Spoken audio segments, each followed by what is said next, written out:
হঠাৎই সুদেবের চোখের সামনে লাজুর সিঁথিতে সিঁদুর তুলে দিয়ে তাকে স্ত্রীর স্বীকৃতি দিল অনুভব। হ্যাঁ বন্ধুরা, কোণে দেখা আলো ধারাবাহিকের আজকের পর্বে এমনই এক বিস্ফোরক মুহূর্তের সাক্ষী হতে চলেছি আমরা। গল্পের শুরুতেই দেখা যায় হলবাড়ি যেন উৎসবের আলোয় ভরে উঠেছে। চারপাশে ফুলের সাজ, মঙ্গল ঘট, ধূপ ধুনোর গন্ধ আর পূজার প্রস্তুতি সব মিলিয়ে মনে হচ্ছিল কোনো শুভ অনুষ্ঠান আসন্ন। প্রথম দেখায় বোঝার উপায় নেই এই আনন্দঘন পরিবেশের আড়ালেই লুকিয়ে আছে এক ভয়ঙ্কর ঝড়। হঠাৎ করেই বদলে যায় পরিস্থিতি। উৎসবের উচ্ছ্বাস চাপা পড়ে যায় চাপা উত্তেজনায়। বাড়ির অন্দরমহলের বাতাস ভারী হয়ে ওঠে, যেন সেখানে অদৃশ্য আগুন জ্বলছে। এই ঘটনার কেন্দ্রে রয়েছে লাজু।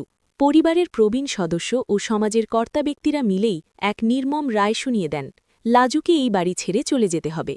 এই কঠোর সিদ্ধান্তের সামনে বাড়ির অধিকাংশ মানুষ যখন ভয়ে, দ্বিধায় বা তথাকথিত সম্মানের দোহাই দিয়ে নীরব, ঠিক তখনই নিস্তব্ধতা ভেঙে প্রতিবাদের আওয়াজ ওঠে।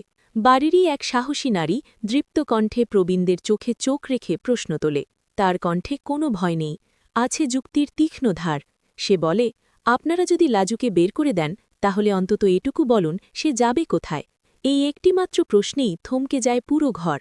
সমাজের নিয়মের কথা বলে একজন অসহায় মেয়েকে তাড়িয়ে দেওয়া সহজ, কিন্তু তার ভবিষ্যৎ দায়িত্ব কি কেউ নেবে না? এই যুক্তির সামনে কর্তা ব্যক্তিরা যখন নির্বাক, তখন হঠাৎ গর্জে ওঠে বাড়ির এক পুরুষ সদস্য। ক্ষমতার দম্ভে সে এগিয়ে এসে হুমকি দেয়, এই মেয়ে বেশি কথা বলছে। সাধারণত এমন শাসনই সবাই চুপ করে যায়, কিন্তু আজ পরিস্থিতি আলাদা। ভয় না পেয়ে সেই নারী আরও দৃঢ় হয়ে পাল্টা প্রশ্ন ছুড়ে দেয়, কি করবে তুমি? এই মুহূর্তে সাজানো গোছানো অন্দরমহল রূপ নেয় এক মানসিক যুদ্ধক্ষেত্রে। একদিকে ক্ষমতার অহংকার আর অন্ধ সংস্কার, আর অন্যদিকে মানবিকতা আর প্রতিবাদের সাহস। লাজুকে ঘিরে জ্বলে ওঠা এই আগুন কি আজ অন্যায়ের ভিত্তিকে পুড়িয়ে ছাই করে দেবে, নাকি এই সংঘাত পরিবারে রেখে যাবে চিরস্থায়ী ফাটল? এই প্রশ্নের উত্তর খুঁজতেই স্তব্ধ হয়ে রইল গোটা বাড়ি।